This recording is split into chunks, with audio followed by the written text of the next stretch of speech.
Primer debate presidencial entre Donald Trump y Joe Biden en Estados Unidos. A las 10 de la noche de nuestro horario se dio inicio a este cara a cara entre el presidente actual norteamericano, que va a la reelección, y su rival demócrata, el ex vicepresidente de Obama, Joe Biden. Esto está ocurriendo en la Universidad de Case Western de la ciudad de Cleveland, Ohio. Los temas del debate han sido fundamentalmente, o van a ser, porque todavía no se termina, 6 los antecedentes de los dos candidatos, las nominaciones de la jueza de la Corte Suprema, la pandemia y su manejo, la economía en los Estados Unidos, la violencia racial, tema que se estaba hablando ahora, nada en ese tema está en este momento, la integridad de las elecciones. Bueno, el evento está siendo televisado, tiene una cobertura enorme, le deben quedar unos 20 y tantos minutos, y está siendo moderado por el presentador de Fox News, un canal súper republicano, Chris Wallace. Pero la característica es que él es demócrata, Wallace. Por lo tanto, es una persona que tiene una trayectoria que da igual donde trabaje y cuál sea su preferencia, da garantías. Eso es lo que importa. Wallace, como cualquier periodista o como cualquier moderador, no se le puede pedir que no tenga preferencias personales. Lo que no se le puede pedir es que las ponga al servicio de su trabajo. Así que Wallace da garantías y ahí está lidiando con dos púgiles difíciles. Y he visto en las redes sociales, le queda grande a Wallace el debate. Los quiero ver qué tan fácil es pararse allí, ponerse allí, en las circunstancias que se está parando este avesado entrevistador norteamericano que es uno de los más reconocidos y por algo está manejando este debate. Bueno, el debate puede ser clave para el resurgimiento de Trump, cuya imagen se ha visto afectada por la gestión del COVID-19, por ejemplo, que mantiene a los Estados Unidos como el país más afectado por la pandemia. Luego las revelaciones o la denuncia prácticamente del New York Times por evasión de impuestos. Ahí está. Joe Biden en las encuestas, antes de esto estaba entre 8 y 10 puntos porcentuales por sobre Donald Trump. Es Trump quien tiene que salir a jugar este partido con más fuerza. Se le ha visto muy dinámico, muy interrumpidor, mucho más agresivo que un Joe Biden que tampoco se le ve completamente dueño del escenario ni con mucha fuerza. Es decir, aquí hay debilidades y fortalezas de los dos candidatos y lo vamos a analizar con un experto. Nos vamos ya a la mesa de conversación. Y justamente está con nosotros Patricio Zamorano, académico, analista internacional en Washington, D.C. Está Patricio, es ejecutivo de la consultora Infoamerica.info. Patricio, buenas noches, gracias por recibirnos en este momento. Buenas noches, Matías, ¿cómo estás? Desde un Washington muy convulsionado, como siempre, ¿no? Sí. Bueno, me imagino que estás con una oreja puesta en el debate que se está desarrollando en este momento, justamente. ¿Cómo lo has visto? Probablemente, Patricio, ya hay analistas en red en Estados Unidos que están dando sus veredictos. ¿Quién va ganando? ¿Quién lo ha hecho mejor? ¿Quién lo ha hecho peor? ¿Cuáles son las virtudes y los defectos demostrados hasta ahora por los dos contendientes? Sí, yo te diría, bueno, primero para que la gente entienda allá en Chile que los debates aquí en los Estados Unidos son un punto importante y especialmente el primero genera mucha expectativa y efectivamente se nombra un ganador. Es una tradición antigua de los Estados Unidos y que le pone un poco más de dinamismo a esta campaña que ha sido muy extraña bajo el coronavirus, ¿no? Entonces, yo te diría que ha llamado la atención, el caso que Biden ha salido de su aire presidencial y se han dicho una cantidad de cosas personales increíbles. O sea, eso esperábamos de Donald Trump, pero por ejemplo, Biden le ha dicho en su cara a Donald Trump: tú eres el peor presidente de la historia de los Estados Unidos, le ha dicho: eres un payaso. Claro. La verdad es que se ha salido el molde republicano en el sentido de la república al que estamos acostumbrados, y yo creo que es la estrategia correcta. Hillary Clinton en su época fue muy pasiva, muy elegante, y Donald Trump le pasó por encima con una cantidad de ofensas, mentiras, como las que nos tiene acostumbrados. Así que en ese sentido creo yo que Biden ha sido mucho más agresivo que lo que ha sido él históricamente como político, y eso un poco para frenar a Donald Trump, que se ha visto un poco fuera de control. Wallace, tú tenías razón, Wallace ahí está enfrentando un presidente o un candidato en la competencia muy indisciplinado, interrumpe constantemente a Biden, y la verdad es que Biden ha mantenido el control y Donald Trump está jugando a lo que siempre hace, pero efectivamente ha mentido de una manera tremenda en esta primera hora, ¿no? ¿En qué ha mentido? Porque me imagino que hay múltiples sistemas de fact-checking, que es muy propio de la prensa norteamericana, online. O sea, que en los momentos están chequeando los dichos de uno y otro. ¿Ha llamado la atención alguna mentira de alguno de los dos candidatos?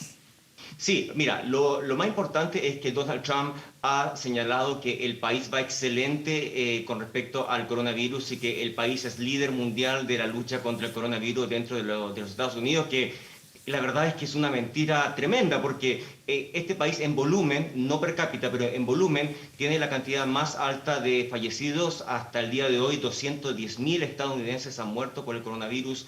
Tiene la cantidad más alta en volumen de contagiados, ya vamos en 7.4 millones. La economía está totalmente destruida. Hay otro punto donde mintió, dijo que la economía va excelente. Según sus palabras, es la mejor economía de la historia de los Estados Unidos, con esta hipérbole que él nos tiene acostumbrados, cuando efectivamente el último trimestre fue el peor en los últimos 70 años en cuanto a la caída del crecimiento. Entonces, efectivamente, el país está muy mal. Hay 40 millones de desempleados, más de 50 millones de personas sin seguro médico. Decir que el país está excelente es, la verdad, una falacia tremenda que ni él se la cree, ¿no?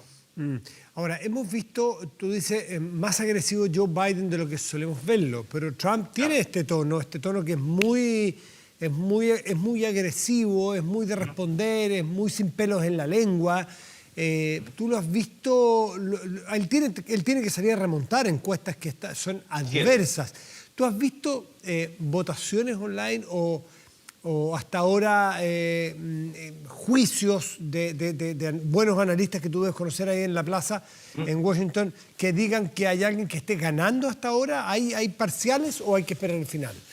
No, hay que esperar un poco más. Lamentablemente estoy en esta entrevista, estaba escuchando el debate con mucho entusiasmo, pero bueno, apenas la terminemos vuelvo. Pero yo te diría que hay que esperar un poco más. Hay temas importantes que no se han discutido todavía. Sí podemos hablar de las encuestas generales. Un promedio de 7 u 8 encuestas muy importantes de los Estados Unidos todavía le dan a Biden entre 7 a 10 puntos por encima de Donald Trump. Y lo más importante es que Donald Trump no logra remontar en cuanto a su aprobación. Va muy baja, cercana entre el 40, 42%, 44% algunas. La desaprobación, una de las más altas de los presidentes contemporáneos de los Estados Unidos, se ha mantenido estable entre el 54 y el 59%. Entonces, la verdad es que él no logra remontar y se acerca ya las elecciones del 3 de noviembre. Entonces, esas son las encuestas que yo te diría que están empezando hasta ahora, y el hecho importante de que muchos de las batallas electorales en los que él ganó y que marcó la diferencia, estado bisagra como Pensilvania, como Wisconsin, Trump está en desventaja. Entonces, yo creo que la campaña está con las alertas rojas, esperando un poco no caer en desesperación, pero este debate es fundamental para intentar, como tú dices, remontar esta caída importante, ¿no? ¿En cuál tema lo viste más complicado a cada uno de los...? Van 4 temas aproximadamente hasta ahora, no son exactamente 4 porque salen otros ahí lateralmente. ¿En cuál tema lo viste más cómodo a Trump? ¿En cuál lo viste más complicado? Y a Biden. Yo te diría que Trump fue muy inteligente en el tema de el cierre de la economía y el cierre del país con respecto al coronavirus, y ahí Biden quedó a la defensiva, porque Trump, tú tienes que entender, claro, que él representa a las clases medias bajas, conservadoras, menos educadas, más del medio del país, que la verdad es que piensan que esta epidemia es una técnica oculta de los socialistas mundiales y de China contra los Estados Unidos, y que no creen que sea una pandemia real, que no creen que haya que usar mascarilla. Entonces Trump hizo alusión a ese pueblo profundo de los Estados Unidos, cuestionando a Biden que él básicamente quería cerrar la economía, destruir al país, convertirlo en un país socialista, y en ese sentido Biden fue un poco más débil para defender el hecho de que estamos hablando de la salud de las personas, que ese ha sido, tú sabes, el debate muy emocional en todos nosotros, ¿no? Hay gente que pone énfasis en abrir la economía para generar empleo, y hay otros que ponen énfasis en la salud de las personas, aunque haya que sacrificar la economía. Entonces, en ese sentido, yo diría que hubo ahí un pequeño efecto defensivo que tuvo que hacer Biden para un poco salir de esa discusión, ¿no? ¿Y dónde viste ahí viste mejor a Trump? ¿Dónde viste peor a Trump? ¿Dónde lo viste más desencajado, más incómodo? Estuvo muy incómodo cuando se le preguntó, como tú señalabas también, el hecho de la foto completa, pero se ha revelado que Donald Trump no ha pagado casi nada de impuestos al ingreso. Es un escándalo tremendo. Imagínate un multimillonario como él ha usado muchas artimañas del sistema tributario y hasta, por lo que entendemos hasta ahora, por esta información del New York Times, muy fresca, él ha pagado en los últimos 10 años casi nada de impuestos, cero, y el año 2016-2017 el récord dice que pagó $750, que es increíble. Y ahí él tuvo que mentir en cámara, como lo que hace siempre, con una hipérbole impresionante, diciendo, no, yo he pagado millones de dólares, y Biden le decía, pero bueno, muestra los impuestos, ¿dónde están esas cifras? ¿Dónde están esos millones de dólares que tú has pagado en impuestos? Y Donald Trump estaba totalmente desencajado en cuanto a eso. No puede explicar por qué ha pagado tan poco impuestos, y es un escándalo porque los impuestos es un peso importante para las familias de los Estados Unidos, pero al mismo tiempo financian todo un programa social importante de la sociedad de los Estados Unidos, pero es un tema sensible que un multimillonario no pague impuestos, es un gran escándalo. Hace pocos minutos estaban conversando sobre el tema, sobre la crisis racial o las manifestaciones que han recorrido Estados Unidos por la violencia policial con minorías, sobre todo con personas de raza negra. Y ahí se le vio, al menos hasta lo que yo alcancé a ver, a un Donald Trump que encaraba a Biden y le decía, ¿por qué tú no te atreves a hablar de la ley y el orden? ¿Por qué? Porque la gente de izquierda se te va a ir, ¿le tienes miedo? Dilo, yo no tengo problema, nosotros vamos a recuperar la ley y el orden. Ahí yo vi mucho más entero a Donald Trump y a Biden sonreír como diciendo, tengo que dejar que pase esto para cambiar rápido de tema. No sé cómo lo viste tú allí, que es un tema muy sensible y que divide mucho las aguas allí, ¿no? Como en cualquier país del mundo.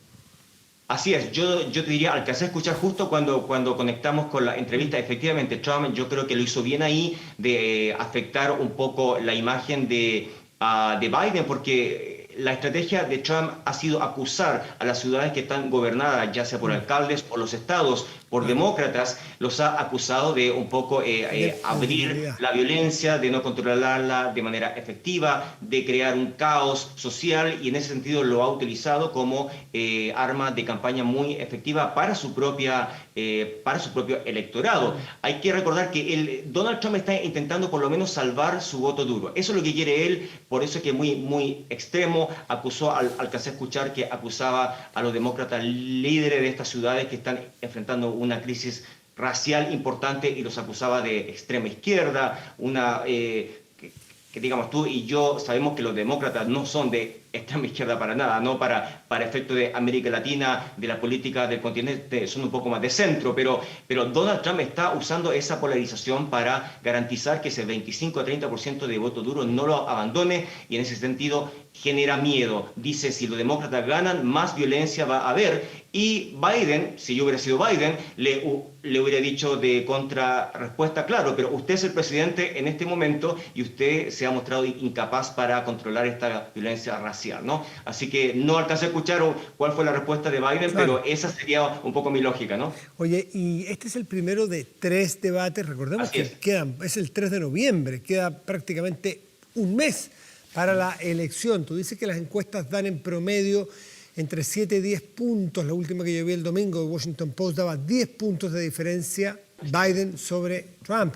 Pero tú bien sabes, y la gente que nos escucha, que tú puedes ganar más votos de ciudadanos y perder la elección, como le ocurrió a Hillary Clinton, que sacó 3 millones de votos más que Donald Trump. Sin embargo, Trump ganó la elección por el sistema.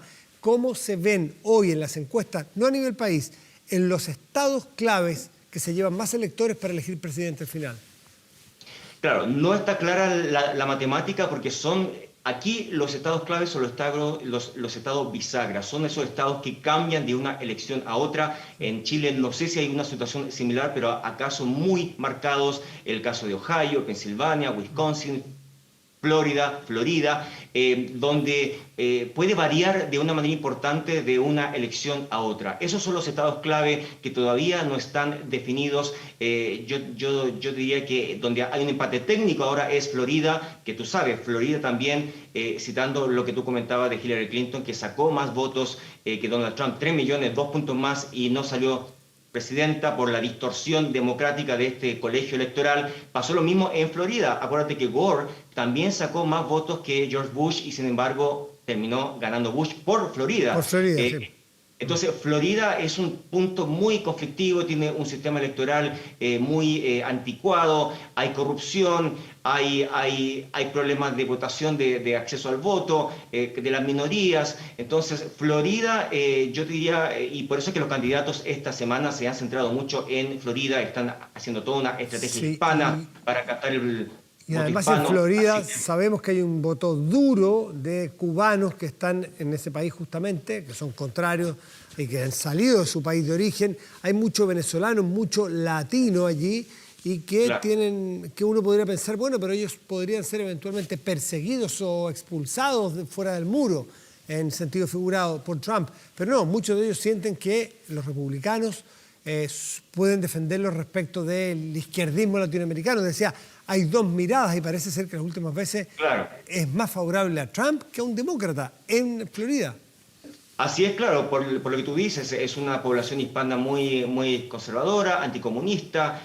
Muchos han huido de América Latina, gente inocente, gente delincuente. Hay toda una fauna en Florida que es variopinta, ¿no? Pero efectivamente no es tan certero adelantarnos a que Florida siempre es de derecha. Obama ha ganado Florida, entonces hay un tema ahí de un estado importante que están luchando voto a voto y que va a marcar el resultado final. Yo te diría que entre Florida, Wisconsin y Pensilvania, Ohio, esos son los estados claves que hay que estar observando porque como para contarles un poco a la gente, hay cierta tradición de ciertos votos de ciertos estados que son siempre republicanos y son casi siempre demócratas. Entonces, estos estados ambiguos son los estados que van a definir la elección. Los swing states. Mira, y un tema importante, bien interesante, curioso. Donald Trump gana el año 2016, fíjate que por entre 90.000 y 100.000 votos de ciertos condados específicos de Pensilvania, Wisconsin. Si tú ganas ciertos condados y la matemática electoral te permite ganar todos los votos electorales de ese estado, ahí tú ganas todo. Con un solo voto ganas todo el estado. Entonces, esa es la distorsión que provoca el hecho de que no ganes el voto popular, pero sí ganes el colegio electoral. Yo considero eso una distorsión de la democracia. Este país debería tener una elección directa como todos los países del mundo, ¿no? Así que, o la mayoría, hay sistemas parlamentarios también, ¿no? Pero en el sentido presidencial debería ser una persona, un voto, y en Estados Unidos eso no se cumple. Bueno, vamos a ver, Patricio Zamorano, te vamos a liberar para que vaya a ver el resto del debate, pero vamos a ver el día de mañana, vamos a ver lo que queda, quién gana y qué efectos tiene, si se van a hacer hoy en la noche. Seguro varias encuestas para saber si se movió algo la aguja o si sigue Biden arriba, así que te dejamos, te liberamos y te agradecemos por hacer un espacio ahí en la mitad del pleno debate para conversar con nosotros cómo está la temperatura ahí en D.C., en Washington, en la capital de Estados Unidos. Gracias, Patricio Zamorano, que estés muy bien. Un gusto enorme, Matías. Chao.